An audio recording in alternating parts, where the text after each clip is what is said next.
Teman-teman, Elsa Mania. Nah, kali ini saya akan menginformasikan mengenai kendaraan L300 terbaru, yaitu Mitsubishi L300 Euro 4.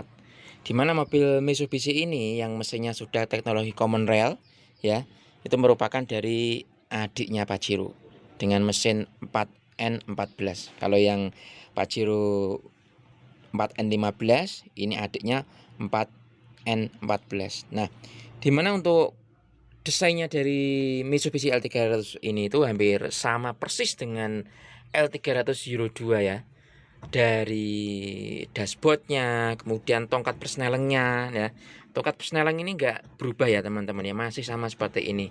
Kadang yang sudah dimodifikasi itu dibuat tongkat seperti ini ya, seperti mobil Grand Max ya, ada di tengah sini. Nah, yang desainnya sendiri ini itu berbeda dashboardnya ya.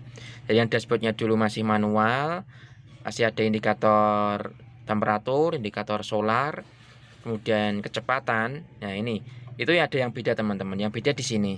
Ketika kita posisikan ke on, itu ada namanya check engine. Ini namanya warna kuning ini. Nah, ini check engine ini ketika nanti ada, maaf ya, ada iklan sebentar tadi. Nah, check engine ini, ketika check engine ini ada yang abnormal di mesinnya, entah itu sensor, aktuator, kabel ataupun filter solar yang kotor, dia akan nyala ya. Jadi ketika mobil ini tuh posisi on, ini akan nyala semua. Dari aki, ini handrem kita lepas juga akan mati ya. Nah, seperti itu. Kemudian ada kontrol oli, check engine, ini water separator. Ketika mobil ini itu ada airnya di filter solarnya, ini akan menyala ya. Biasanya untuk yang L300 lama dia akan bunyi tit, seperti itu, menandakan bahwa ada kandungan airnya di filter solarnya, harus segera dibuang atau filter solarnya diganti. Nah, ini indikator ketika bahan bakarnya ini posisi di E. Ini habis ya teman-teman. Coba kita starter ya. Jika kita starter maka semuanya ini akan mati kecuali handrem, karena kita handremnya posisi kita tarik. Nah, karena ini juga posisinya E, habis ini juga akan menyala, tapi yang lainnya akan mati.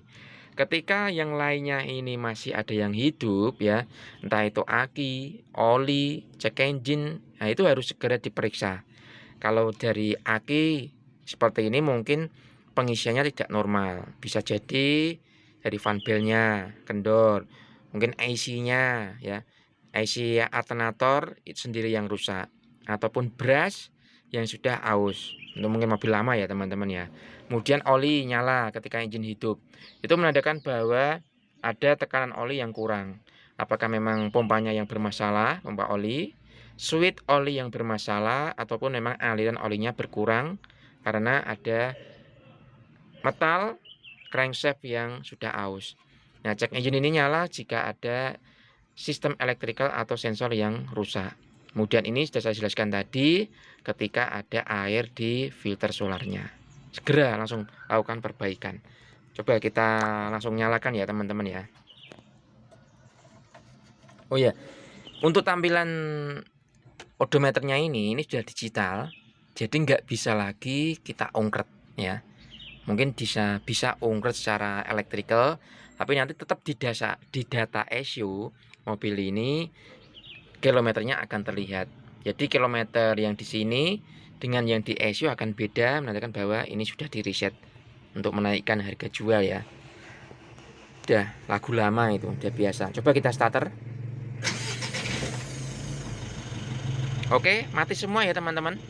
Jadi di sini dari yang indikator apa nih, glow plug tadi, kemudian ini untuk baterai, kemudian ini masih kelihatan ya teman-teman, oli, check engine, water separator. Nah, ini karena habis ya, jadi kalau ini diisi pertalite otomatis akan mati teman-teman. Coba kita handremnya dilepas ya, ini juga akan hilang. Nah ya, jadi untuk kendaraan Mitsubishi L300 Euro 4 ini, ketika nanti Anda mengalami hal yang aneh di dashboard, segera berhentikan ya. Kalau Anda nggak paham, hubungi bengkel terdekat, karena ketika mobil nyala, terutama engine hidup, ini harus nggak ada yang nyala, mati semua. indikator-indikator ini harus mati semua. Itu menandakan bahwa mobil normal. Ketika mobil jalan atau engine hidup ini ada yang nyala, itu menandakan bahwa ada yang tidak normal di mesin Mitsubishi L300 Common Rail Euro 4 ini. Nah, itulah info mengenai indikator-indikator yang ada di engine Mitsubishi L300 Euro 4. Semoga bermanfaat informasi ini sehingga nantinya Anda bisa mengerti dan paham. Jika memang ini bermanfaat, bagikan ke teman-teman pemilik L300, mungkin ke mungkin yang masih awam, driver awam atau sopir awam yang masih belum paham dan baru belajar nyopir. Pasti tidak paham. Mungkin karena dikira itu aja cek engine atau yang lainnya masih nyala, digenjot aja mobilnya tetap jalan, maka yang terjadi mobil ini itu akan rusaknya semakin parah ya. Itu aja, bagikan dan salam otomotif. Salam dari Mas Hedi.